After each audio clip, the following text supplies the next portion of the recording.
এটা কোনো রোগ নিয়ে না। তো আজকে এই ব্যাপারটা নিয়ে আলোচনা করব ইনশাল্লাহ যতটুকু পারি। আর শেষের দিকে আমি একটা রোগী চিত্র দিব ইনশাল্লাহ। এবং আমার জীবনে যতগুলো আমি আঁচিলের রোগী দেখেছি তার মধ্যে এটা সবচেয়ে বেশি মারাত্মক আমার কাছে মনে হয়েছে।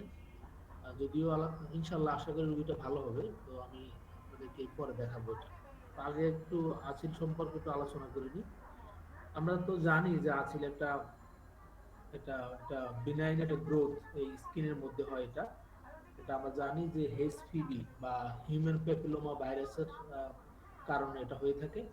তো আমরা জানি যে হিউম্যান প্যাপিলোমা ভাইরাসের অনেকগুলো ক্যাটাগরি থাকে। এটা প্রায় কোনো কোনো বইতে 100টির উপরে, কারো কারো মতে 150টির উপরে এর এর ই থাকে, আহ, ধরন থাকে। তো আমরা জানি যে হিউম্যান প্যাপিলোমা ভাইরাসের উপস্থিতিতেই আঁচিল হয়। তো এই আঁচিলের কারণে আমরা আমাদের শরীরে অনেকগুলো সমস্যা হয় অনেকেরই। যেমন আঁচিল হওয়ার পরে অনেকের শরীর আঁচিলের যেখানে হয় সেই জায়গাটা চুলকায়, সেখানে অনেকের ব্লিডিং হয়, টাচ করলে অনেকের রক্ত পড়ে সেখান থেকে, অনেকের ব্যথা হয়। হ্যাঁ, আহ, সেখানে টাচ করলে ব্যথা হয়, বা কোথাও যদি চাপ লাগে খুব ব্যথা হয় সেখানে। অনেক ক্ষেত্রে দেখা যায় কি স্কিনটা রাফ হয়ে যায়, ডিসকালার হয়ে যায় অনেক ক্ষেত্রে। আবার অনেকের স্মুথ থাকে। আবার এটা হচ্ছে আমরা জানি যে আঁচিল যেহেতু ভাইরাস, এটা কন্টাজিনাস। এটা আমার সময় আমরা যদি সেলুনে গিয়ে শেভ করি, হ্যাঁ, শেভ করে দেখা যায় কি যে ব্লেড দিয়ে একজনের আঁচিল কাটা গেল, আবার আরেকজনের শেভ করার সময় সেটা ট্রান্সমিট হয়ে সেখান থেকে এটা কি হয় ছড়াতে পারে। আবার কেউ যদি কারো সেলুনে তাওয়াল ইউজ করে বা হোটেলে যদি তাওয়াল ইউজ করে, সেক্ষেত্রেও কিন্তু এটা স্প্রেড হতে পারে। তো আমরা জানি যে এগুলো এভাবেই কিন্তু আঁচলের ছড়ায়। হ্যাঁ, ছড়ার মাধ্যম হচ্ছে এটা। তো আমাদের যে আঁচিল, যেটা আঁচিল বিভিন্ন ধরনের হয়, যদিও আমরা হোমিওপ্যাথ, আমাদের লক্ষণটাই হচ্ছে আমাদের বড় ব্যাপার। তো এক্ষেত্রে আঁচিলকে সাধারণত কয়েকটা ভাগে ভাগ করা হয়। সাধারণত আমরা জানি যে আঁচিলকে কয়েকটা ভাগে ভাগ করা, যেমন কমন ওয়ার্ডস যেগুলা আমরা জানি যে সাধারণ যে আঁচিলগুলো, এই সাধারণ যে আঁচিলগুলো এগুলো দেখতে অনেক সময় শক্ত এগুলো থাকে। হ্যাঁ, আবার এগুলো অনেকটা রুক্ষ থাকে। শরীরে যে কোনো জায়গাতে এগুলো হতে পারে। তবে সাধারণ আঁচিলগুলো হাঁটুতে হয়। হ্যাঁ, অনেক সময় হাঁটুতে হয়, হাতে হয়, হাতের কবজিতে অনেক সময় থাকে। ফ্ল্যাট যেগুলা আমরা জানি যে ফ্ল্যাট যে আঁচিলগুলো হয়, এগুলো দেখতে অনেকটা মসৃণ থাকে। এগুলো চ্যাপ্টা হয়। শরীরের যে কোনো অংশ হতে পারে, মুখে হয় এগুলো, আহ, পায়ে হতে পারে। হ্যাঁ, এইসব জায়গাতে ফ্ল্যাট আঁচিলগুলো হয়, হাতে হয় আমরা দেখি অনেক সময়। ফিলিফর্ম একটা আঁচিল, যেটা আমরা দেখাবো, ছবি দেখাবো ইনশাল্লাহ পরে। ফিলিফর্ম আঁচিলগুলো এগুলো দেখতে পাতলা হয়, লম্বা হয়। এগুলো অনেকটা সুতোর মতো থাকে, অনেকগুলো ব্রাঞ্চ থাকে এগুলা। চোখের পাতা, ঠোঁটের কাছে অনেকেরই হয়ে থাকে এগুলা। তো এরপর আমরা দেখি ফ্লান্টার ওয়ার্ডস, যে এক ধরনের আঁচিল। এগুলো খুব শক্ত হয়, ছোট হয় এগুলা। এগুলো বিশেষ করে এগুলোর মধ্যে কালো কালো এক ধরনের আহ, ই থাকতে পারে, বিন্দু থাকতে পারে, বিশেষ করে পায়ের তলায়। যারা অ্যাথলেট, যারা আর্মি পার্সন, বা যারা যারা বুট জুতা পরেন, অনেক সময় শক্ত জুতা পরেন, এই যে ফ্লান্টার ওয়ার্ডস গুলো বেশি হয়। পায়ের নিচে হয় অনেকের, আঁচল গুলো হয়। তো এগুলোও কিন্তু খুব ব্যথা থাকে। এরপরে আমরা দেখি জেনিটাল ওয়ার্ডস, যেগুলা আমরা কন্ডোলেমাটা যেটাকে বলা হয়, জেনিটাল ওয়ার্ডস। এগুলো অনেকটা ফুলকপির মতো হয়, এগুলো সাইজে একটু বড় হয়। মেল ফিমেল উভয়ই হতে পারে এই ধরনের যে যৌনাঙ্গের যে আঁচলগুলো হয় এগুলা। এগুলো বিশেষ করে ভালবা বা প্যানিস, মলদ্বারের চারপাশে, হ্যাঁ, বিভিন্ন জায়গাতে এই ধরনের এই আঁচলগুলো হয়ে থাকে। তো আঁচিল যদি আমরা সম্পর্কে পড়তে যাই, আঁচিল সম্পর্কে পড়তে গেলে আমাদেরকে আয়োজন হিসেবে আমাদের সাইটোসিসকে জানতে হবে আগে।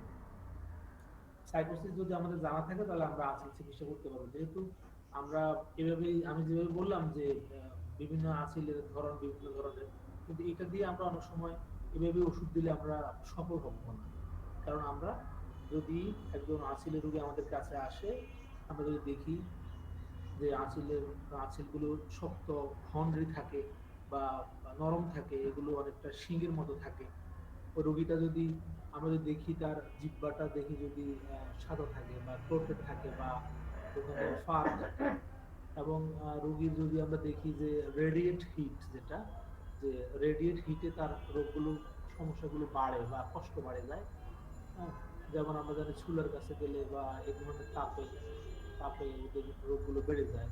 তারপরে আমরা যদি দেখি এই ধরনের পেশেন্টের চাঁদরালা খুব পছন্দ থাকে, ওরা টক খায়। হ্যাঁ, এই ধরনের যদি আমরা যদি কোনো পেশেন্টের সাথে যদি আঁচিল মিলে, তাহলে আমরা প্রথম অবস্থায় আমাদের অ্যান্টি ফুডের কথা মনে হবে। তাহলে আঁচিল যেটাই হোক না কেন, আমরা রোগীর সাথে এই আঁচিলের লক্ষণগুলো মিলিয়ে আমরা দিব। তো সেক্ষেত্রে কোনো একটা ওষুধ দিতে গেলে আমাদের সামগ্রিকভাবেই রোগ লক্ষণ নিতে হবে, নিয়ে আমরা ওষুধ দিব। তো এক্ষেত্রে আমরা জানি যে সাইকোসিস যেটা দূষিত যৌন সহবাসের ফলে যেটা সংক্রমিত হয়, এবং আমরা জানি এটা এসটিএ বা এসটিডির পরে কয়েকদিন বা কয়েক সপ্তাহ পরে বা কয়েক মাস পরে এই ধরনের মানে গনোরিয়া যেটা প্রকাশ পায়।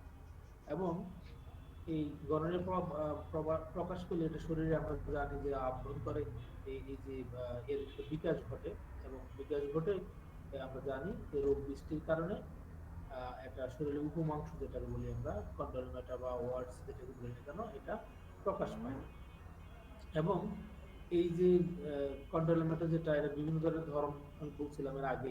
কোন কোন ক্ষেত্রে আমরা জানি যে ফুলকপির মতো হয়, বা ওই সময় আমরা দেখি যে আমাদের দেশে যে মোরগ যেটা, ওর মাথায় ঝুঁটি আছে, ঝুঁটির মতো হয়, ফ্ল্যাট থাকে, বিভিন্ন ধরনের থাকে আসলে।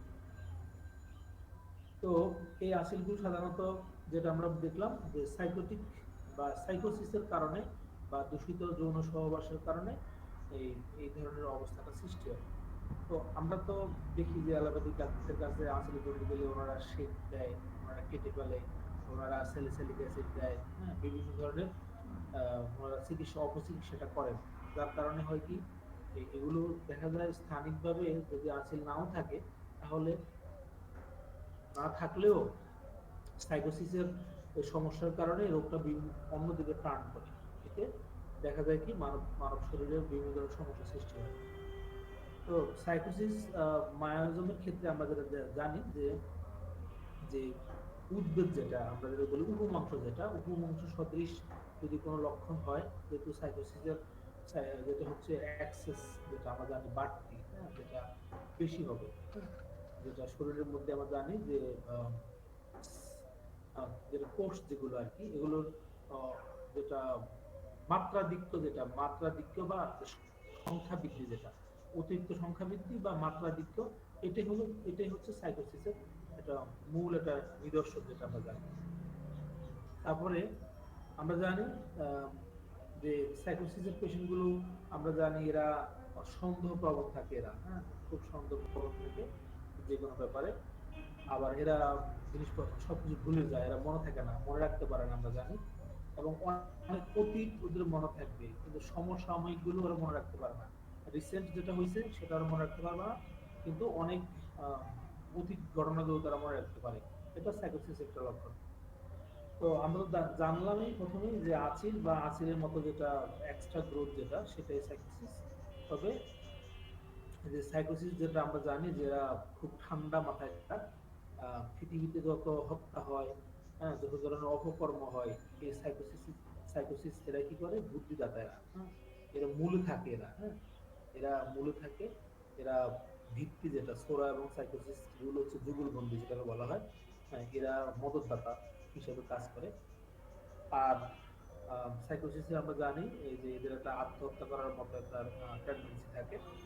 আবার সাইকোসিসের পেশেন্ট গুলো আমাদের চেম্বার যদি আসে, আমরা বুঝে নিতে পারি যে এদের কাছ থেকে যদি আমরা কোনো বিবরণ, রোগের বিবরণ যদি জানতে চাই, তাহলে কি হয়, তারা এগুলো সহজে বলে না, বা অনেক সময় দেরি করে, বা ওরা আহ, আমাদের যথাযথভাবে উত্তর দেয় না, হ্যাঁ, যার কারণে সাইকোসিস পেশেন্ট গুলোর নিকট থেকে আমাদের রোগীলিপি প্রস্তুত করতে অনেক কষ্ট হয়। এবং যেটা আমরা জানি যে সাইকোসিসের এই পেশেন্ট গুলো বা যে আঁচিলের রোগীগুলো যখন আমাদের কাছে আসে, আমরা দেখি যে এদের এ রোগের পিছনে যে কারণগুলো থাকে আমরা জানি যে পূর্ণাঙ্গ যে রোগী চিত্রটা আমরা নিই, নিয়ে এই ক্ষেত্রে আমরা অ্যান্টিসোরিক ওষুধ আমরা প্রয়োগ করি বা অ্যান্টিসাইকোটিক ওষুধ প্রয়োগ করি। এক্ষেত্রে আমি একটা কাজ করি যেটা আপনাদেরকে বলি, যে ধরেন একজন পেশেন্ট অন্য একজন ডাক্তারের কাছে 2 মাস 3 মাস এই ধরনের একটা সময় নিয়ে আঁচিল চিকিৎসা করছেন কিন্তু ভালো হয়নি। তো না হওয়ার কারণ ধরেন আপনার কাছে আসলো, তখন রোগীটাকে অনেক সময় তো ওষুধের হিস্ট্রি আমরা জানি না যে ডাক্তার সাহেব কি দিল বা না এই ধরনের। তখন একটা চিন্তা করি যে হ্যাঁ রোগীটার সাথে আমরা মায়োজম মিলাই বা দেখি কোন ওষুধের প্রাধান্য বেশি। তখন আমি যেটা চিন্তা করি যে এই রোগীটাকে ডাক্তার সাহেব অবশ্যই সোজা কস্টিকাম এই ধরনের কোনো ওষুধ দিয়েছেন নিশ্চয়ই। তখন আমি দেখি রোগীটার মধ্যে কোনো অ্যান্টি ওষুধ দেওয়া যায় কিনা। যদি দেখি না যে তার সাথে যে অ্যান্টিসেপ্টিক ওষুধের মিল আছে, তাহলে তাকে অ্যান্টিসেপ্টিক ওষুধ দিই। এই দেখা যায় কি আঁচল গুলো চলে যায়। হ্যাঁ, এই ধরনের অনেক ঘটনা আমি দেখছি। আমি এই একটা রোগীর ঘটনা আপনাকে দিই, ছবি দিচ্ছি আপনাকে। এই রোগীটা অন্য ডাক্তারের কাছে ছিল, আমি এটা আপনাকে দেখাই এক সেকেন্ড।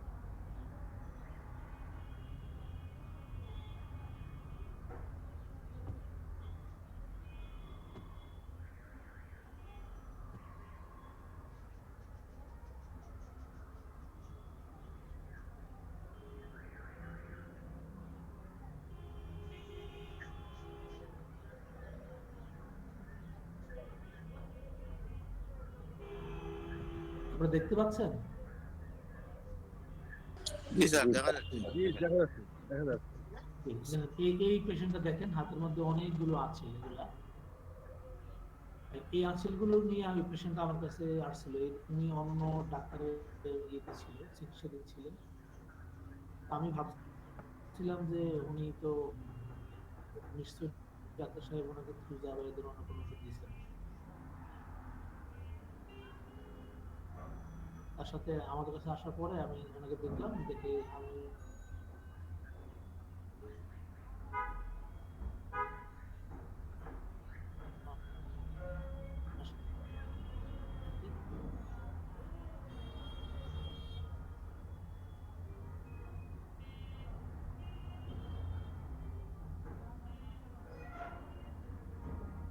সালফারের মিল পেলাম।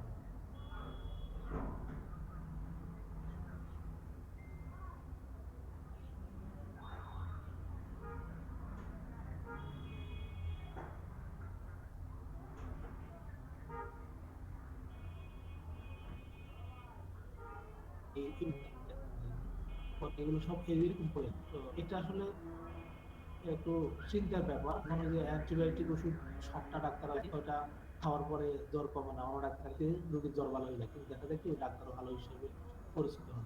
তাহলে এই ছিলাম যে নিশ্চয়ই যেহেতু 2-3 মাস ধরে উনি ওষুধ খাচ্ছেন, এই ধরনের ওষুধ ওনাকে দিয়েছেন। তো আমি সালফারের সাথে মিল দেখার কারণে তাকে যখন সালফার দিলাম, এতে তার আঁচলগুলো পড়ে গেল।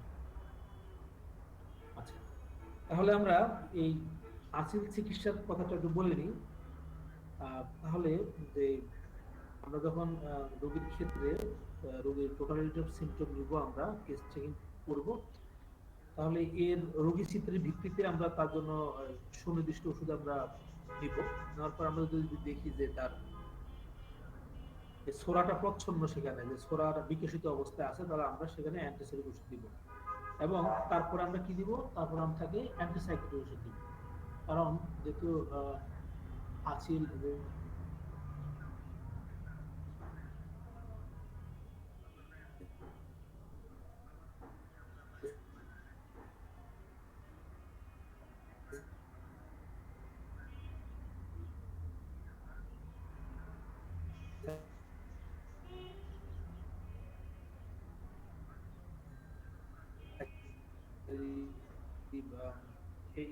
এইভাবে যদি আমরা রোগীদের ওষুধ, আবার অ্যান্টিসাইকোটিক ওষুধ, আবার যদি রোগীর মধ্যে যদি সরিক ওষুধ প্রাধান্য বেশি হয়, তাহলে আমরা আবার অ্যান্টিসাইকোটিক ওষুধ ব্যবহার করবো। এতে দেখা যায় কি আঁচিল যেতে একটু সময় লাগে, বাট চলে যায়। অনেকের আঁচিল যাদের জীবন শক্তি ভালো থাকে এদের অল্প সময় পড়ে যায়, কিন্তু অনেকের অনেক সময় লাগে।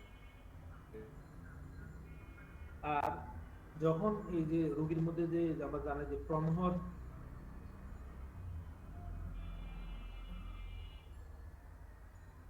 যেটা যখন, তাহলে এটা অনেক সময় দেখা যায় কি সিফিলিসের সাথে কিন্তু যুক্ত হয়, বা এই যেখানে সিফিলিসের মায়োজমের সাথে যুক্ত হয়, সেক্ষেত্রে আমাদের একটা, যখন আমরা অ্যান্টি সোরিক ওষুধ দিব, তারপর আমরা অ্যান্টি সিফিলিটিক ওষুধ দিতে পারি রোগীদেরকে, আবার রোগীদেরকে আমরা আবার অ্যান্টিসাইকোটিক ওষুধ দেবো।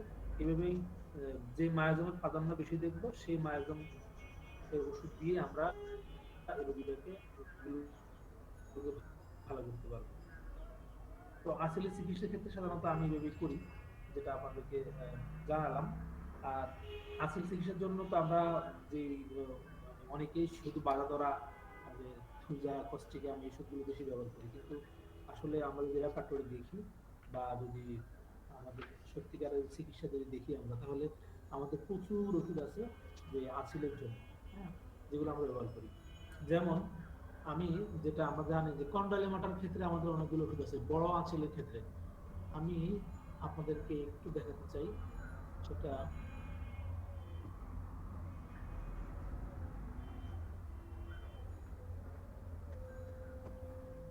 এখানে আমরা মেল ফিমেল যেখানে যাব, এখানে যদি ওয়ার্ডস লিখি তাহলে একরকমই আসবে। আমাদের কন্ডোলোমেট্রা এখানে আসবে, দেখেন এখানে আমরা অনেকেই দেখা যায় এই যে থুজা, মেট্রোসাল বা নাইট্রিক অ্যাসিড ব্যবহার করি, কিন্তু এক্ষেত্রে স্যাবাইনা কিন্তু একটা বড় ওষুধ। আমরা কিছুদিন আগে যখন সকালবেলায় এই যে ডেস্কটপ গাইড করছিলাম, সেখানে স্যাবাইনার মধ্যে আমরা এই ধরনের লক্ষণটা পেয়েছিলাম, যে বড় আকারের আঁচলগুলো, যেমন কন্ডালিমাটা, এই যে বড় আকারের আঁচলগুলোর ক্ষেত্রে কিন্তু এই স্যাবাইনা কিন্তু একটা বড় ওষুধ, আমরা এটা মনে রাখবো। আচ্ছা, তারপরে আমাদের যদি আমরা দেখি, আমাদের অ্যানাকার্ডিয়াম যে ওষুধটা আমরা ব্যবহার করি, এটা এটা আমরা জানি যে আমাদের হাতের তালুতে যে আঁচলগুলো হয়, সেক্ষেত্রে আমরা বেশি ভালো ফলাফল পাই। তো আমরা এটা এক্ষেত্রে ব্যবহার করি। আমরা এই অ্যান্টিমপুডের কথা আমি বলছিলাম, যে অ্যান্টিমপুডের একটা একটা আমাদের অন্যতম সেরা ওষুধ, সেটা হচ্ছে আমাদের পায়ের তলায় বা হাতের তালুতে বা ঘাড়ে, এগুলো অনেক সময় সফট থাকে, আবার অনেক সময় দেখা যায় কি হর্নরিও থাকে, হ্যাঁ। দুই ধরনের, এই সব ধরনের আঁচলের ক্ষেত্রে আমাদের অ্যান্টিমপুড ব্যবহার হয়। তবে অ্যান্টিমপুডের ক্ষেত্রে ব্যবহার করতে গেলে যে অ্যান্টিমপুডের যে লক্ষণগুলো, হ্যাঁ, সেগুলো আমাদের মনে রাখলে আমরা এটা ভালোভাবে ব্যবহার করতে পারবো। আচ্ছা, যে আমাদের অ্যান্টিম চার্ট যে ওষুধটা, হ্যাঁ, এটা হচ্ছে আমাদের এই আহ, এই যেটা আমাদের গ্ল্যান্স প্যানিসে আমাদের এটা ব্যবহৃত হয়, হ্যাঁ, অ্যান্টিম চার্ট ওষুধটা আমাদের গ্ল্যান্স প্যানিসে যে আছে লিখে ব্যবহৃত হবে এটা। তারপরে আমাদের যেটা হচ্ছে আমাদের মুখে, জিহ্বায় আঁচলের ক্ষেত্রে আমি অনেকগুলো রোগী পেয়েছি আমরা। এই দেখেন এখানে ওয়ার্ডস লিখি,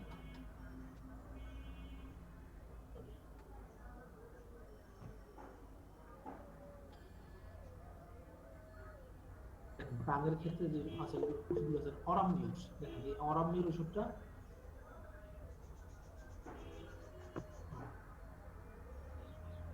এই অরামনিউর ওষুধটা কিন্তু আসিলের জন্য একটা বড় ওষুধ। অরামনিউর নেট কিন্তু ব্যবহার হয় এখানে।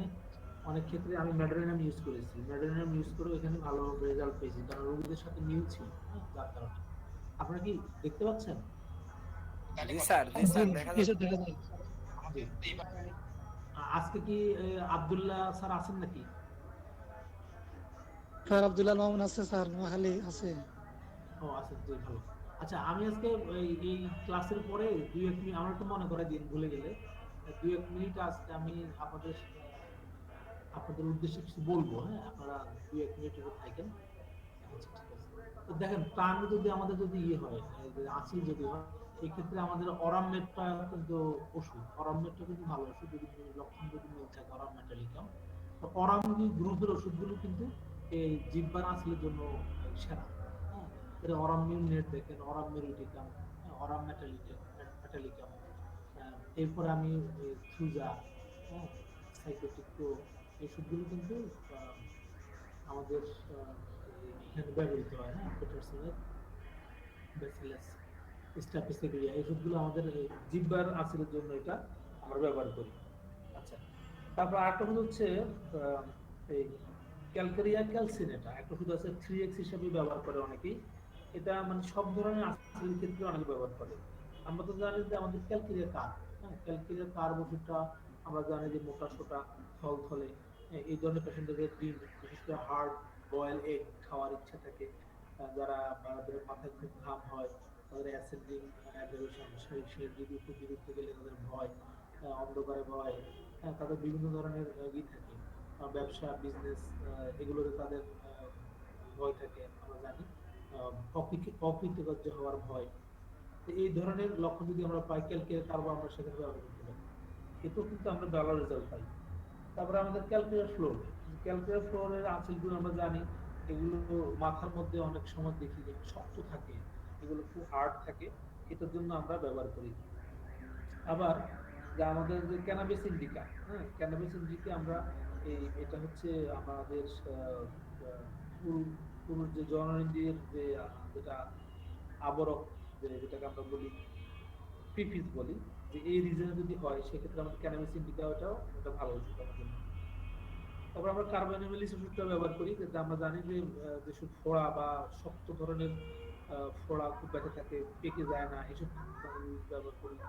বা আমাদের নেক গ্ল্যান্ড, সার্ভাইকাল গ্ল্যান্ড বা যে কোনো ধরনের অ্যাক্সিলারি গ্ল্যান্ড এগুলো খুব শক্ত হয় বা ক্যান্সারাস পর্যায়ে চলে গেলেও আমরা কার্বোঅ্যানিমোলিজ ব্যবহার করি।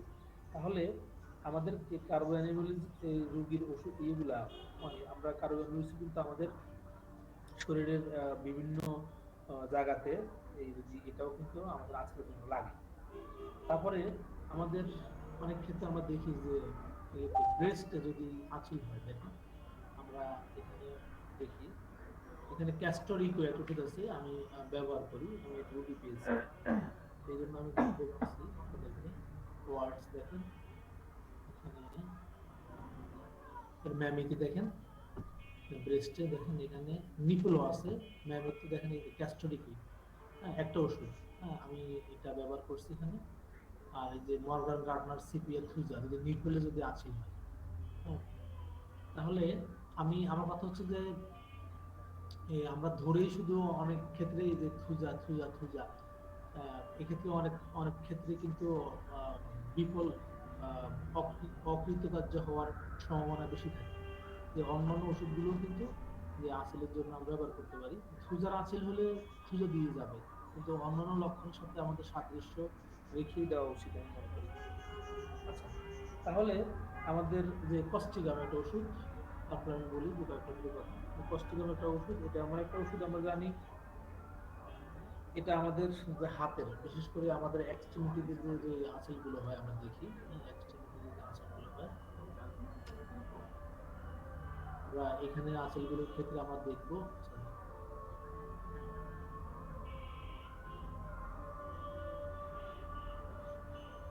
এখানে যে ফিঙ্গারের ক্ষেত্রে দেখেন, ফিঙ্গারের ক্ষেত্রে বা আরেকটা ওষুধ হচ্ছে যে এখানে দেখেন এই যে নেল ক্লোজ টু একদম নখের কাছাকাছি যদি ফিঙ্গারের মধ্যে যদি যদি আঁচিল হয়, এক্ষেত্রে কস্টিকাম একটা বড় ওষুধ। তো কস্টিকাম দিতে গেলে আমাদের কস্টিকামের লক্ষণগুলো লাগবে, আমরা জানি কস্টিকাম বিশেষ করে শীতকাতর, এরা বিশেষ করে মিষ্টি টক পছন্দ, এদের ঝালে পছন্দ। তারপরে এরা দেখা যায় আমরা জানি যে ন্যাট্রামিউর ইগনিশিয়া এই ওষুধগুলো মানে একটা মাত্র শক থেকে এদের রোগের আবির্ভাব হয়, কিন্তু এই কস্টিকামের আমরা জানি যে মেন্টাল শকগুলো অনেকগুলো, হ্যাঁ অনেকগুলো শক যখন একত্রিত হয় সেখান থেকে এই কস্টিকামের রোগগুলো সৃষ্টি হয়।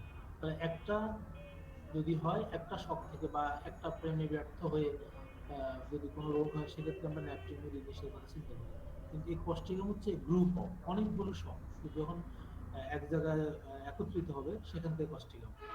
এই কস্টিকামের যে আঁচিলের জন্য একটা অন্যতম সেরা আমরা জানি সেটা যেটা টিংলিং সেন্সেশন থাকে অনেক ক্ষেত্রে, আমাদের অনেক রুগী আমাদের কাছে আসে যে আঞ্চলিক ভাষায় বলে ওরা যে আমার হাতে পায়ে হাতে বিশেষ করে পায়ে জিজি ধরে, আমি রাতে ঘুমোতে গেলে আমার পা টেনে ধরে, হ্যাঁ হাঁটতে পারে না, বা হাঁটতে গেলে সিঁড়ি দিয়ে উপরের দিকে উঠতে গেলে তার নিজ জয়েন্টে বিভিন্ন ধরনের সাউন্ড হয়, এরা খুব দয়ালু হয়, বা এরা খুব অন্যায় সহ্য করতে পারে না, এরা দেখা যায় অন্যায়ের বিরুদ্ধে ওরা মিছিল করে মিটিং করে, হ্যাঁ তো এই ধরনের এই বড় দুঃখ পাতক থাকে, এরা বিভিন্ন অ্যানিমেলসের দুঃখে ওরা দুঃখিত হয়। এইসব লক্ষণগুলো যদি আমাদের মনে থাকবে যে কষ্টিজম সম্পর্কে, তখন আমরা কষ্টিজম ব্যবহার করতে পারবো। তো শুধু আঁচিল দেখেই ওষুধ না, আমরা রোগীর সার্বজনীন লক্ষণ, মানসিক লক্ষণ মিলে তারপর ইনশাল্লাহ ওষুধ দিব। তো এরপর দেখেন এই টিপ, দেখেন এই টিপের মধ্যে হলো দেখেন এখানে কষ্টিকাম, ফোরামে দেখা যাচ্ছে ক্যালকেরিয়া, হাতের মধ্যে, হ্যাঁ যদি কষ্টিকাম হাতের মধ্যে থাকবে, অনেকগুলো ওষুধ এখানে আছে আমাদের এই ইয়ের ক্ষেত্রে। আঁচিলের জন্য ইচিং, যদি আঁচলে খুব ইচিং চুলকানি যদি হয় সেক্ষেত্রে সিপি আমরা জানি যে হাতের বিপরীত পাশে যদি হয় সেখানে আমরা নেট্রামটা, হ্যাঁ। তো বিভিন্ন জায়গার মধ্যে আঁচলের জন্য আমাদের বিভিন্ন ওষুধগুলো। তো ডালকা মারা একটা ওষুধ আমরা জানি যে ডালকা মারার যে আঁচলগুলো, যেগুলো লার্জ হয় আমরা জানি ডালকা মারার আঁচলগুলো খুব বড় আকারে হয়, স্মুথ হয় এগুলা। এগুলো অনেক সময় যে হাতের উল্টো পিঠে বেশি হয়, অনেকের ক্ষেত্রে আইলিডে হয়, চোখের কোণে, চোখের পাতার মধ্যে অনেক সময় হয়ে থাকে। তো এই ধরনের আঁচলগুলো কিন্তু আমাদের ডাক্তার মারা দিয়ে ভালো হয়। আমি আজকে দুজন আঁচলের রোগী দেখছি, তার মধ্যে একজন বাচ্চা রোগী দেখলাম, তার এখানে ছবি আছে এখানে, হ্যাঁ এটা দেখেন, এই যে এটা হচ্ছে আমাদের, আমরা যদি এই দেখেন আছে, এটা দেখেন এই যে, এই যে আছে দেখেন, এটাকে আমি ম্যাডোরিনাম দিয়েছি, বাচ্চাটার সাথে ম্যাডোরিনামের সাথে পুরোপুরি মিল। তবে এখানে আমাদের এই, যদি আমরা রেপার্টরিতে যাই, আমাদের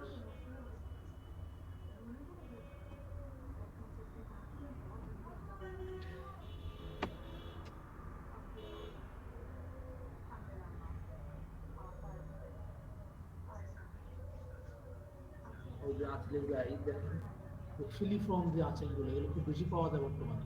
এখানে ম্যাডোরিনাম, স্ট্যাফিসিডাস, থ্রুজান, এই ওষুধগুলো, এই তিনটে ওষুধ বেশি ব্যবহৃত হয়। আর আমি দেখাচ্ছি আপনাদেরকে যারা নতুন তাদের জন্য, আর এখানে তো সবাই অভিজ্ঞ ডাক্তার, হ্যাঁ আমি জানি না আপনাদের কাছে কেমন লাগতেছে। তারপর আমি দেখাই এখানে,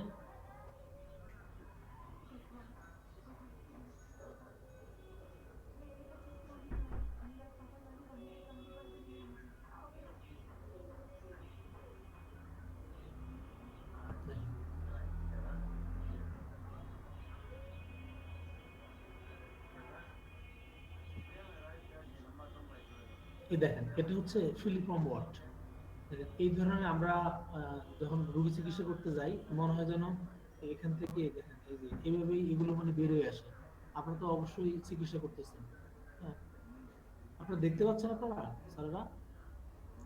জি জি স্যার স্যার দেখা যায়। জি স্যার, দেখা যাচ্ছে। জি স্যার, জি যে স্যার। অনেক রোগী আমরা পাই যে দেখেন চোখে, দেখেন চোখের পাতায়, কোণে, হ্যাঁ অনেকের হাতের তালুতে আমি দেখছি, পায়ে আমি পেয়েছি এই ধরনের, হ্যাঁ ঠিক এই ধরনের এই মানে ইয়ের মতো, ফুলের মতো, মানে মনে যেন বিন্দুগুলো বের হচ্ছে, হ্যাঁ এই যে এটা ফিলিফর্ম ওয়াটস। এগুলো কানের মধ্যে হয়, দেখছেন এই যে আছে, হ্যাঁ এরকম হয়, গাছের এরকম শিকড়ের মতো আর কি। জি শিকড়, জি। তো এই ধরনের আঁচলগুলো দেখলে আমরা এই যে আমাদের লক্ষণ সাদৃশ্য আমরা দেখি, এই আমাদের ম্যাড্রোনাম, স্ট্রাইপিসেগেরিয়া, থুজা, হ্যাঁ যে লক্ষণ হবে, এই লক্ষণ দিয়ে আমরা আমরা ব্যবহার করে ভালো রেজাল্ট পাবো। তবে আমি আজকে যে রোগীটা দেখলাম, একটা ছোট্ট একটা বাচ্চা মাদ্রাসায় পড়ে, তাকে আমি ম্যাড্রোনাম দিয়েছিলাম, তার ম্যাড্রোনামের সাথে অনেক লক্ষণের মিল ছিল। আমরা অনেক সময় ম্যাডোরিনাম দিতে গেলে এই আহ, দেখা যায় কি তার খাওয়া দাওয়ার ইচ্ছাটা দেখি আমরা সময়, আমরা জানি যে ম্যাডোরিনাম পেশেন্ট গুলো যে গ্রিন ফ্রুট, যেটা যেটা হচ্ছে কাঁচা, মানে অনেকটা পাকে নাই, এই ধরনের এই কমলা লেবু, হ্যাঁ কমলা লেবু খেতে খুব পছন্দ ওদের, ওরা আনরাইপ ফ্রুটস খুব পছন্দ এদের, এদের ঘুমের স্টাইলটা দেখি, হ্যাঁ বা বংশগত যে ইতিহাসগুলো দেখি আমরা অনেক সময় ম্যাডোরিনাম ব্যবহার করতে পারি। হ্যাঁ হাত পা গেলে অনেক সময় জ্বালা থাকে, আমরা দেখি এগুলো। তো এই অনেক ম্যাডোরিনামের অনেক লক্ষণ আছে, আমরা এরকম লক্ষণ মিলিয়ে ওষুধ দিতে পারি। স্ট্যাপিস এগুলোতে আমরা জানি যে এদের যে রাগের ব্যাপারটা আমাদের সবসময় আগে মাথায় আসে, এরা সবকিছু কি করে, এই ওরা প্রকাশ করে না, হ্যাঁ এরা দমিয়ে রাখে, হ্যাঁ এরা প্রকাশ করে না, দমিয়ে রাখতে রাখতে নিজের মনের মধ্যে সবকিছু জমা করতে করতে এদের একসময় খারাপ একটা অবস্থা এদের মধ্যে চলে আসে। এরা খুব রাগী হয়, এরা জিনিসপত্র ভাঙে। আমরা জানি যে স্ট্রাপিস এরিয়ার পেশেন্ট গুলো ঘরে যখন জিনিসপত্র ভাঙে, তখন তাদের তাদের সামনে যদি কেউ থাকে ওরা ফেস টু ফেস অফ আরেকজনের ফেসের দিকে ওরা জিনিসপত্র ছুঁড়ে ফেলে। হ্যাঁ, তো এই ধরনের পেশেন্টগুলোর ক্ষেত্রে আমরা স্ট্যাটিস্টিকগুলি আমরা ব্যবহার করি। থুজার লক্ষণ তো আপনারা জানেনই, থুজার সন্দেহ করা থাকে। আমরা অনেক সময় দেখি যে কেউ হাঁটতেছে, হাঁটলে মনে করে যে তার পিছন দিয়ে কেউ আসতেছে, পাশ দিয়ে কেউ আসতেছে। হ্যাঁ, তারপর ওদের স্কিনের সমস্যাটা আমরা দেখি। ওদের খাওয়ার পেঁয়াজ খাওয়ার ইচ্ছা আমরা জানি, অনেক ডাক্তার শুধু পেঁয়াজ খাওয়ার ইচ্ছাটা বড় করে দেখেন। হ্যাঁ, যেহেতু এটা ফুড অ্যান্ড ড্রিঙ্কস, এটা আমিও খুব বড় করে দেখি রোগীদের ক্ষেত্রে। তো থুজা আমরা জানি সন্দেহপ্রবণ থাকে, এদের জবাববাহী বৃদ্ধি থাকে, বিভিন্ন লক্ষণ দিয়ে আমরা তুলে দিতে পারি। থুজার আসলে লক্ষণ আমরা জানি। তো তো এইভাবে আমরা লক্ষণ যদি দিয়ে যদি আমরা রোগী দেখি তাহলে ইনশাল্লাহ ভালো রেজাল্ট পাবো এই ক্ষেত্রে। তারপরে আমাদের যে আরেকটা যেটা ফেরাম ম্যাগনেটিকাম একটা ওষুধ আছে আমাদের, যে ফেরাম ম্যাগনেটিকাম। এই ওষুধটা যেটা হচ্ছে হাতে, বিশেষ করে হাতে বা রিস্ট জয়েন্টে ছোট ছোট যদি আঁচিল হয় সেক্ষেত্রে এই ফেরাম ম্যাগনেটিকাম ওষুধটা খুব ভালো ওষুধ। এটা আপনারা বোরিকের বই পড়ে দেখতে পারেন, ওখানে লেখা আছে যে স্মল ওয়ার্ডস ইন হ্যান্ড লেখা আছে। তো এই ছোট ওষুধটা, এই ফেরাম ম্যাগনেটিকাম, এই ওষুধটা দিয়েও ভালো আমরা রেজাল্ট পেতে পারি। তারপরে আমাদের ক্যালিকার, আমরা জানি যে ক্যালিকার, নেট্রাম কার, এই ওষুধগুলো আমাদের বিশেষ করে আঙ্গুলে, হাতে, এইসব দিকে যদি আঁচলে আমরা ব্যবহার করতে পারি। তারপর আমাদের ন্যাট্রামিউল কিন্তু আঁচলের ব্যবহৃত হয়, হাত তালু যে আঁচিল হয় আমরা জানি। আর নেট্রাম সালফেট আমরা জানি যে আঁচিল তো হয় অনেকের, আঁচিলগুলো কালার হয়, হ্যাঁ কালার রেড হয় অনেকের, লাল আছে আমরা দেখি অনেক সময়।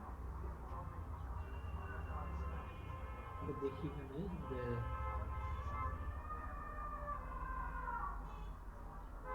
অনেক শরীরে দেখি আমরা যে আঁচিলগুলো লাল থাকে। হ্যাঁ, এগুলো দেখেন ক্যালকেরিয়া একটা বড় ওষুধের জন্য, ক্যালকেরিয়া নেট্রাম সালফার ফ্রিজের মধ্যে সেটা আছে আমরা জানি। তো লাল আঁচিল আমরা অনেকের শরীরে আমরা দেখি।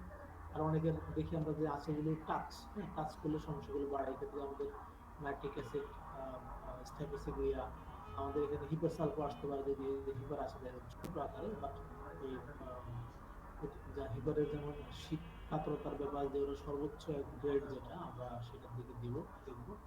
হ্যাঁ, দেখি আমরা হিপার ল্যাকটিক অ্যাসিড তো আমরা আলাদা করতেই পারি না। ল্যাকটিক অ্যাসিডের প্রস্রাবে যেমন যে দুর্গন্ধ, হিপারের দুর্গন্ধ হচ্ছে মুখে, মুখ থেকে যে সালাইভা হয়, যে লালা হয়, এই ক্ষেত্রে হিপারের মুখে দুর্গন্ধ হয়। আবার হিপারের রোগীগুলো এদের দাঁতে ক্যারেজ থাকে, এদের মুখে ঘা থাকে, এদের মাউথ আনহেলদি থাকে এদের। আবার হিপারের আরেকটা লক্ষণ হচ্ছে, এটা হচ্ছে হিপারের পেশেন্টগুলো খেলে উপশম। খেলে আমরা জানি আমাদের অনেক ওষুধ আছে, যেমন আমরা জানি যে দুধ খেলে পেট ব্যথা, গরম দুধ খেলে পেট ব্যথা ভালো হয়, কথার কথা সেরোটোনিয়াম।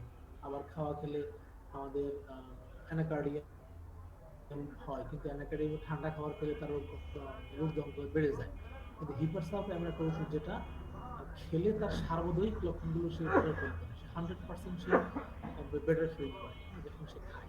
তো কিন্তু হিপারের যে অতি সংবেদনশীলতা, যেটা ঠান্ডার প্রতি, হ্যাঁ মেজাজের প্রতি, এগুলো আমরা দেখে আমরা কি করবো, আমরা ওষুধ দিব। আবার হিপারের বইতে যেমন দেখা যায় যে হিপারের রোগীগুলো ফ্যাট খেলে তাদের রোগ লক্ষণগুলো বাড়ে। হ্যাঁ, এটা আমরা আমরা জানি। কিন্তু আবার এরা আবার ফ্যাট ফ্যাট ডিজার, সরি, এদের ফ্যাট ডিজার থাকে। হিপারের নাইট্রিক অ্যাসিডের ফ্যাট, অনেক ওষুধ আছে ফ্যাট খায় না। তো হিপারে কিন্তু আবার ফ্যাটে কিন্তু অ্যাভারশন আছে, এটা আমরা জেনে নিই। তাহলে সেন্সিটিভ টাচের ক্ষেত্রে আমরা নাইট্রিক অ্যাসিডের সাথে স্ট্যাফিসেরিয়া, তারপরে নেট্রাম কাপ, কস্টিকাম, অনেক ওষুধ আছে আমাদের। হিপার, যদিও এখানে হিপার থার্ড গ্রেড, কিন্তু আমাদের আর্নিকা, হিপার এগুলো টাচ সেন্সিটিভনেসটা বেশি থাকে। তো প্রত্যেকটা ওষুধই তো ধরন বা এদের চরিত্রগত লক্ষণে একটা চেয়ে তার একটা আলাদা, আমরা সেভাবে ভাগ করে আমরা ওষুধ দিতে পারি। আচ্ছা, তারপরে আমাদের যেটা নাইট্রিক অ্যাসিড, হ্যাঁ নাইট্রিক অ্যাসিড ক্ষেত্রে আমরা জানি যে বিশেষ করে কন্ডালিমাটা ধরনের আঁচিলগুলো, যেগুলো জেনিটাল ওয়ার্ডস গুলো নাইট্রিক অ্যাসিডের বেশি হয়। তো আমি এই আমাদেরকে একটা রোগীর চিত্র দেখাবো এখন, যেটা হচ্ছে এই রোগীটা আমার কাছে প্রায় 1 বছরের বেশি চিকিৎসা হচ্ছে। হুম। প্রথম অবস্থা দেখে তো আমার ভয় লেগে গেছিল। আমি দেখাচ্ছি আপনাদেরকে। দেখেন রোগীটা আমরা এখন আলোচনা করব। আচ্ছা, এই একটা রোগী দেখেন, হ্যাঁ? তার এই যে জেনিটাল ওয়ার্ডস দেখা যাচ্ছে স্যারা? জি স্যার, দেখা যায়। দেখেন এই তার এই যে যেখানে এই যে থাইরিস দেখেন এখান থেকে তার এই কুচকি দেখেন, কুচকির গোড়াতে যেটা বলবো আমরা, এখানে এই যে আছিল দেখেন উপর থেকে এটা নিচের দিকে আসছে।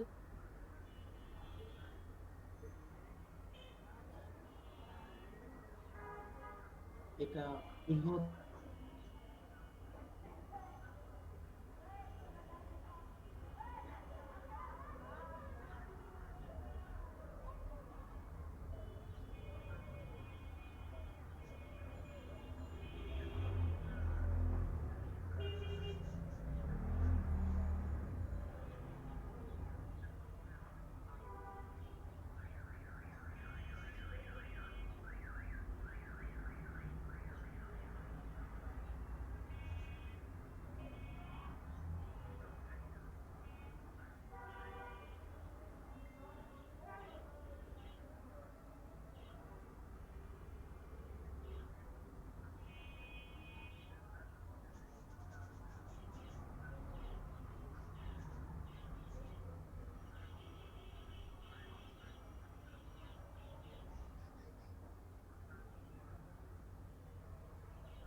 তো এই রোগীটা কিন্তু সে কিন্তু নাইট্রিক অ্যাসিডের কিন্তু বিশেষ করে রোগী।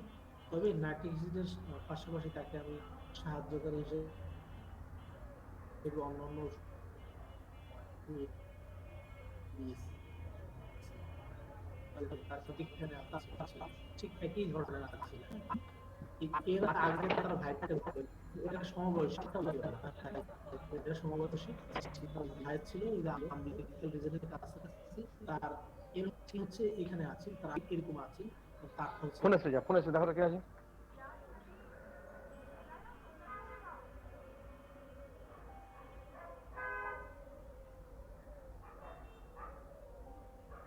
ওখানে আসিল হয়, অনেকের আসিল হয় যে আপনি, এবং অত বড় দেখি নাই স্যার, অত বড় যে হয়েছে বেশ বড় আপনার আসিলটা। জি, এটা অনেক বেশ জায়গা নিয়ে অনেক উপর থেকে, এবং এটা অনেক আমি হাতে দেখছি স্যার, এর চেয়েও বড় হইতে দেখছি স্যার হাতে। আপনার কোন এখানে অনেক বড়, এর চেয়েও বড় আছিল হইতে দেখেছি, কিন্তু ওখানে অত বড় হইতে দেখিনি। মানে আপনার আসিলটা ভয়ানক, দেখতে ভয়ানক, যে ব্লাড পর ঝরতেছে এবং কাটা কাটা একটা ভাব। জি। তো এখন আলহামদুলিল্লাহ তো আমি ছবি দেখালাম। আশা করতেছি 1 মাস আগের ছবি ছিল এটা। আশা করতেছি এখন 1 মাস পরে আসলে ইনশাল্লাহ আরো কমে যাবে।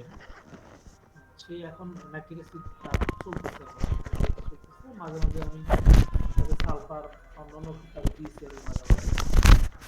তবে তার ভাইটা কিন্তু ভালো গেছে আগেই। তার ভাইয়ের ছিল এই রিজনে ছিল, হ্যাঁ?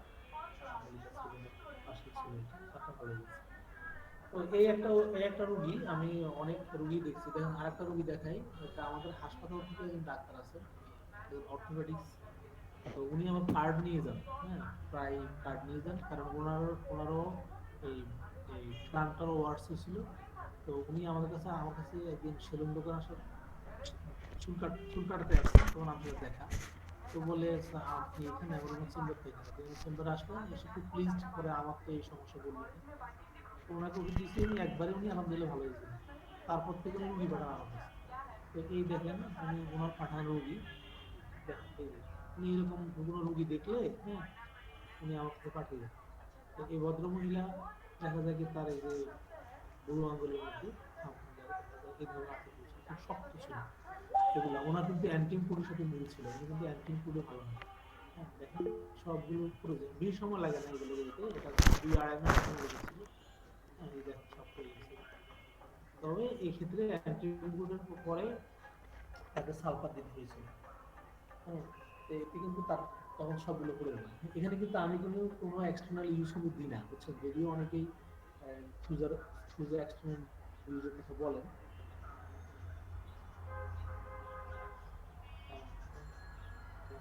এক্সটার্নাল ইউজ দিই না।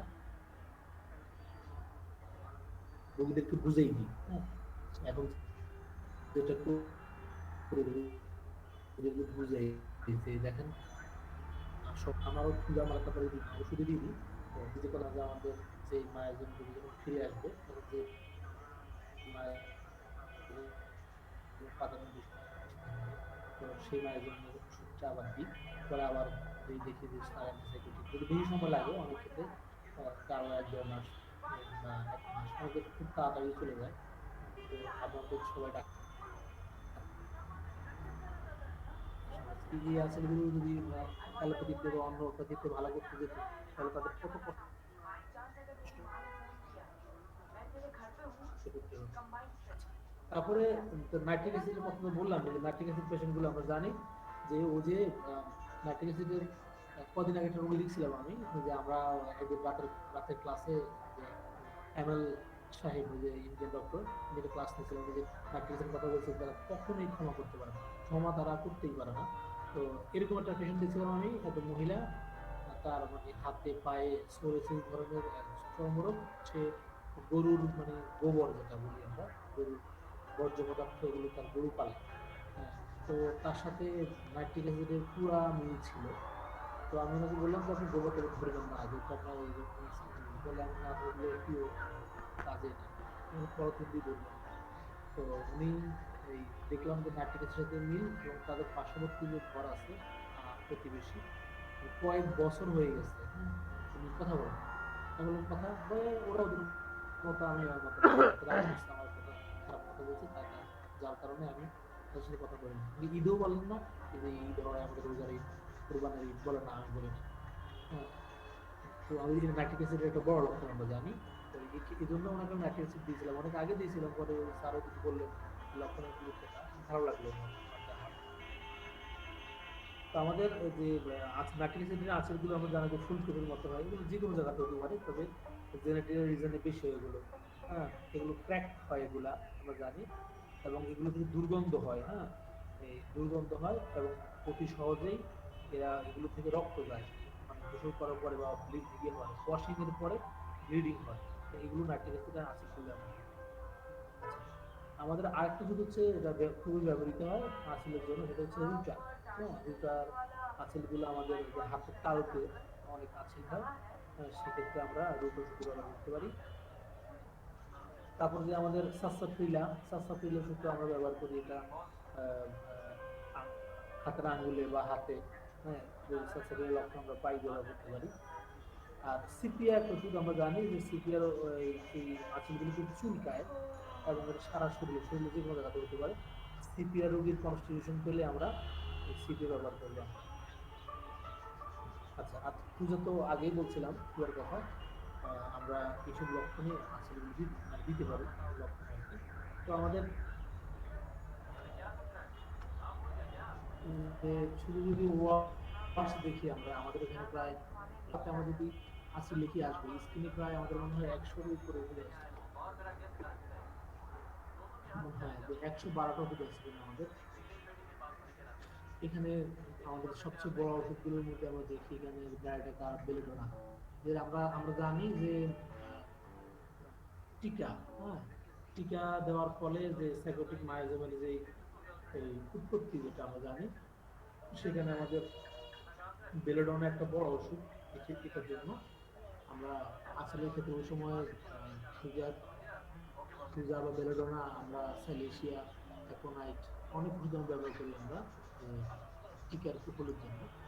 তো এখানে বেলেডোনা একটা ওষুধ, আমাদের calcarea carb, calcarea sulph, dulcamara, মার্কট, নেপটাম সাল্ফ, ম্যাটিক অ্যাসিড, সুজা, সালফার, অস্টিগাম, বাস্টক্স, ম্যাককার্ব, হ্যাঁ, কিপার সাল্ফ, ক্লোরিক অ্যাসিড, খুব গরম কথা বলতে ল্যাকেসিস, হ্যাঁ, ল্যাকটানের ইয়েগুলো, ল্যাকটানের একটা লক্ষণ হচ্ছে যে অ্যাডলোসেন্সের যদি ইয়ে হয়, যদি আঁচিল হয়, হ্যাঁ, এক্ষেত্রে কিন্তু ল্যাকটান একটা সিঙ্গেল ওষুধ, তবে ল্যাকটানের লক্ষণটা আমরা মাথায় রাখলে হবে, বিশেষ করে ল্যাকটানটা বিশেষ করে গরম খাবার, তবে এরা প্রচুর মরিচ খায়। হ্যাঁ, ঝাল খাওয়া পছন্দ থাকবে এরা সাপের স্বপ্ন দেখবে, সাপের ভয় পাবে। মরিচ খাওয়া পছন্দ ইচ্ছা মতো দেখি আমরা রোগীদের মধ্যে গরম পানি দেখি বিশেষ করে এক্ষেত্রে আমরা ল্যাকটেন দেখতে পারি। এদের লক্ষণগুলো চেঞ্জ হয়, কখনো ডানে বাম থেকে ডানে বা ডান থেকে বামে লক্ষণের চেঞ্জ হয়। এইসব ক্ষেত্রে আমরা ল্যাকটেন ব্যবহার করতে পারি। তো ল্যাকটেন দিয়ে আমরা আঁচল চিকিৎসা করতে পারি। তো আঁচলের জন্য আমাদের অনেক ওষুধ আছে, সরিনাম লক্ষণ সাথে সে ব্যবহার করতে পারি আমরা। তো মূল কথা হচ্ছে একটাই, যে যখন আঁচলের রোগী আমাদের কাছে আসবে আমরা বিশেষ করে লক্ষণ সাদৃশ্য ওষুধ দিই।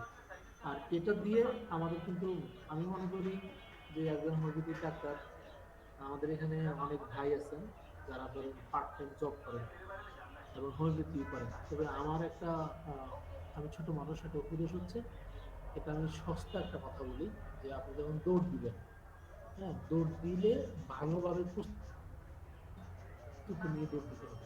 দৌড় দিতে গিয়ে যদি আমি পথে যদি উষ্ঠা খেয়ে পড়ে যাই বা আছাড় খেয়ে যদি পড়ে যাই, সেখান থেকে উঠে আবার দৌড় দিয়ে পতন হওয়া খুব টাফ। এই জন্য এই কথার অর্থ হচ্ছে এটা, যে আমরা যারাই ধরেন হোমিওপ্যাথি করতেছেন, হোমিওপ্যাথিকে ভালোবাসেন, হোমিওপ্যাথি প্র্যাকটিস করবেন, এটা দিয়ে জীবিকা নির্বাহ করবেন, ওয়েলকাম। কিন্তু অনেকে দেখা যায় কি আবেগে প্রথম অবস্থা চেম্বার দিয়ে ফেলেন। হ্যাঁ, আবেগের বসে চেম্বার দিয়ে দেওয়ার কারণে দেখা যায় কি তখন ভালো প্রসার হয় না বা ভালো রোগী হয় না, তখন হতাশ হয়ে যান। যেহেতু ফ্যামিলি, চাপ, ইনকাম, বাসা ভাড়া অনেক কিছু এর সাথে জড়িত। তো এই জন্য অনেকে দেখা যাচ্ছে কি চেম্বার ছেড়ে দেন। হ্যাঁ, আমাদের অনেকে এরকম আছে যে একটা চেম্বার দিয়েছেন চলতেছেন আর ছেড়ে দিয়েছেন, আরেকটা চেম্বার দিয়েছেন চলতেছেন আর ছেড়ে দিয়েছেন। তো এই জন্য আমি মনে করি, আমি বলি যে সবসময় শুরুটা যেন ভালো হয়, এটা আমি বলি। শুরুটা যখন ভালো হয় তখন আর সমস্যা হবে না। আপনি প্রথম অবস্থায় যখন একটা চেম্বার দিবেন, ভালো করে যে নলেজ গেদার করে ওষুধ টষুধ ঠিকভাবে তুলে বা চেম্বার যেমন করার একটা আদর্শ চেম্বার করে আপনি যদি বসেন, আপনি যদি নিয়ত ঠিক থাকে আল্লাহর নামে আপনি ভালো কিছু করবেন। স্থান পরিবর্তন করা যাবে না স্যার, এটার মূল কথা, স্থান পরিবর্তন করা যাবে না, স্থান একই স্থানে পরিবর্তন, থাকতে হবে। হ্যাঁ, এটা হচ্ছে আপনার ধৈর্য ধরতে হবে। কারণ একটা হচ্ছে প্রথম অবস্থায় বলা আছে এরকম যে একটা ডিম থেকে মুরগি বাচ্চা হবে, বাচ্চা থেকে আবার মুরগি হবে, মুরগি আবার ডিম দিবে, আবার ডিম থেকে বাচ্চা হবে। এই পদ্ধতি যারা মানবেন তারাই কিন্তু চেম্বারে সফল হবে। আর এটা যদি না মানেন, হ্যাঁ, তাহলে কিন্তু সফল হবে না। কারণ আপনি একটা রুগী দেখছেন, রুগীটা ভালো হচ্ছে না, ভালো হলে উনি আরেকজন রুগী নিয়ে আসবে।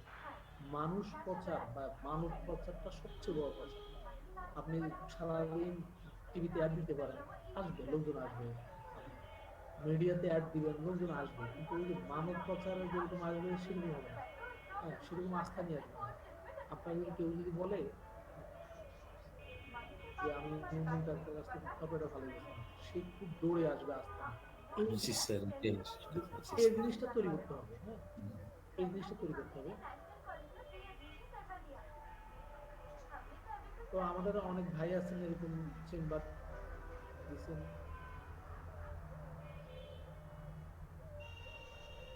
চেম্বার দিয়ে হতাশার মধ্যে আছেন, ডিসেম্বর চলতেছে না, ভাড়াটা দিতে পারছেন না, অনেক আছে। তা আমার কথা হচ্ছে, আপনি এসএসসি পাস করার পরে ওই ঢাকা কলেজের ঢাকা কলেজের যে গেটটা আছে দেখবেন ভিতর দিয়ে লেখা আছে নো দাইসেন্স। হ্যাঁ, নো দাইসেন্স।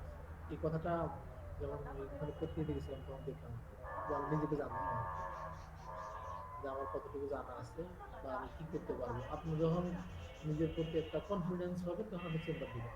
আর যে অনেকে দেখা যাচ্ছে কি পার্ট টাইম জব করেন, তবে আমার মতে মনে করেন যে জবটা ছেড়ে দিব, ছেড়ে দিয়ে ফুল টাইম চেম্বার করবো। এতে হয় কি, যদি আপনার মানে ভালো থাকে তাহলে আলহামদুলিল্লাহ। কিন্তু আমার মনে হয় অনেকে ধরেই আবেগের চাকরি ছেড়ে দিবেন না, আগে চেম্বারটা দেন। হ্যাঁ, ভালোভাবে দেন, সময় দেন, রুগী জমা হোক, বাসা ভাড়া দেওয়ার যে চাপ আপনার মধ্যে আসবে এর মধ্যে আপনি মনোনিবেশ করতে পারবেন। হ্যাঁ, আর এই সব কিছুর সাথে আল্লাহর সাহায্য আমাদের কামনা করতে হবে। হ্যাঁ, এটাই। ইস্তেগফার করবো, করে আল্লাহর সাহায্য কামনা করবো। আর রোগীদের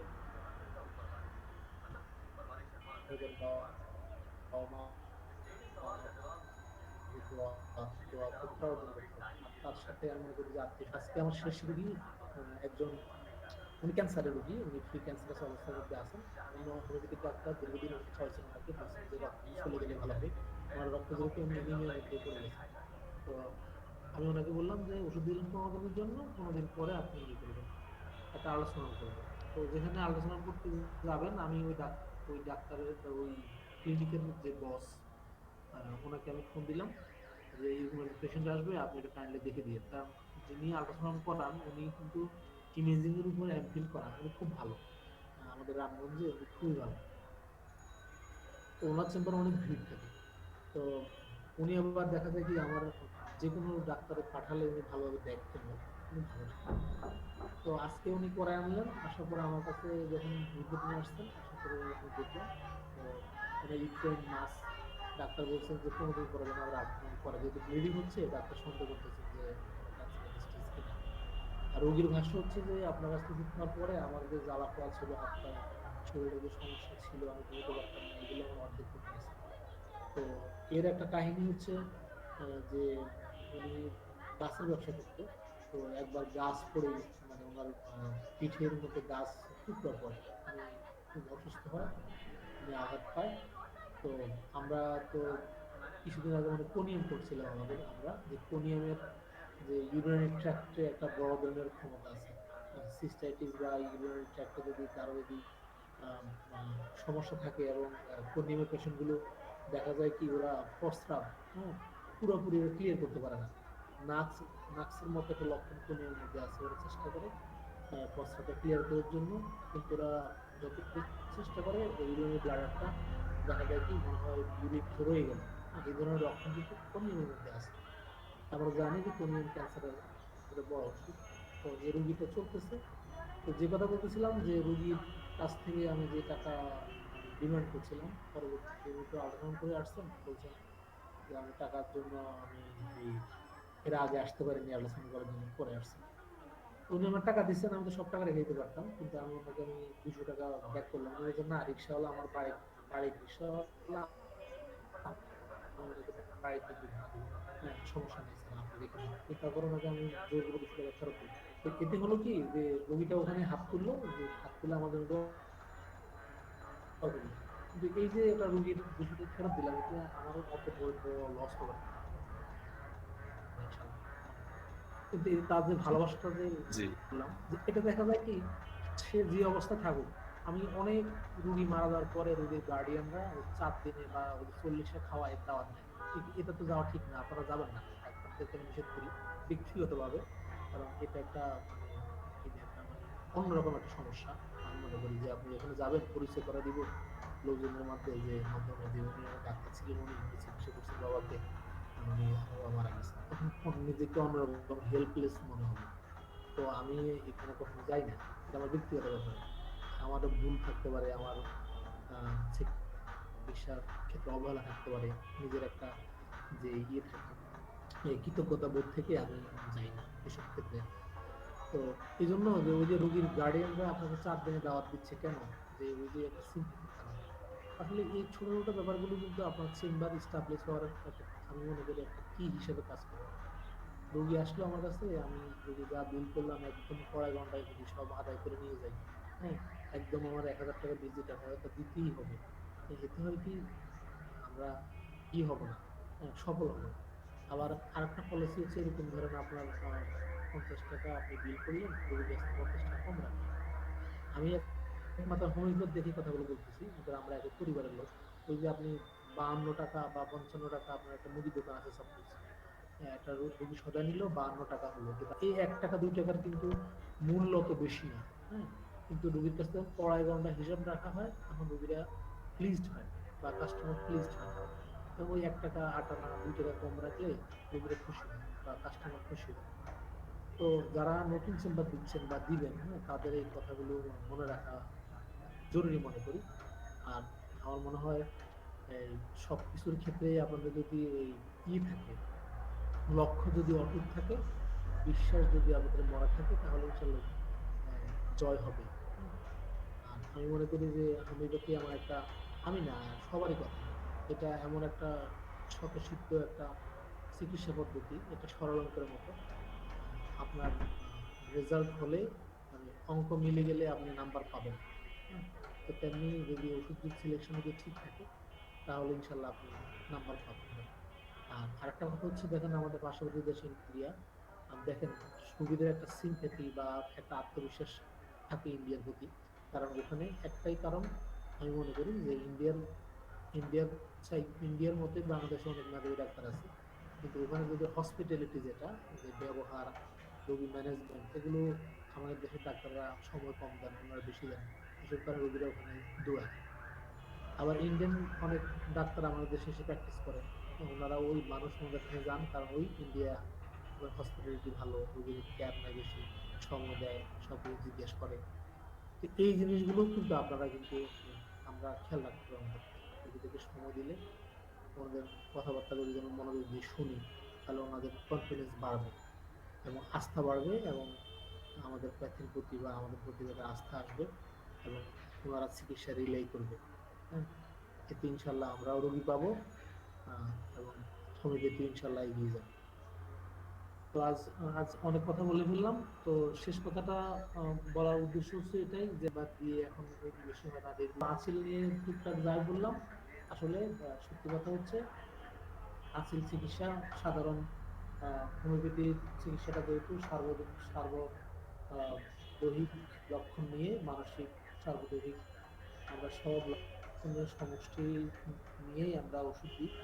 সেক্ষেত্রে আমরা এইভাবেই সব লক্ষণের সমষ্টি নিয়ে একটা ওষুধের সাথে রোগীর লক্ষণগুলিকে মিলিয়ে আমরা ওষুধ দিই। এতে ইনশাল্লাহ আমাদের সফলতা আসবে। ধন্যবাদ সবাইকে, ভালো থাকেন। আসসালামু আলাইকুম রহমতুল্লাহ। আলহামদুলিল্লাহ, স্যারের ডেলিভারি গুলো আমাদের যতগুলি স্পিকার আছেন, যদিও এখানে স্পিকার অনেকজন আছে, তাদের সামনে আমি বলতেছি এক্সেপশনাল ডেলিভারি।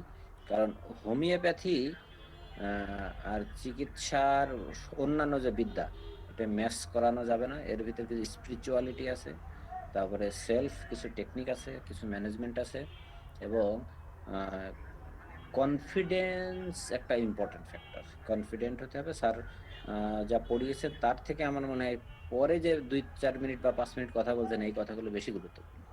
স্যার অসংখ্য ধন্যবাদ স্যার, থ্যাংক ইউ স্যার। আর স্যারের সাথে আমি একটু সাপ্লিমেন্ট করতে চাই, স্যার যদি স্যার অনুমতি দেন। সিরাজ স্যার। স্যার সরি, আমি আসলে ওই মিনিমাইজ করতে না গিয়ে স্যার, ডিসকানেক্ট হয়ে গেলাম। ওকে বলছি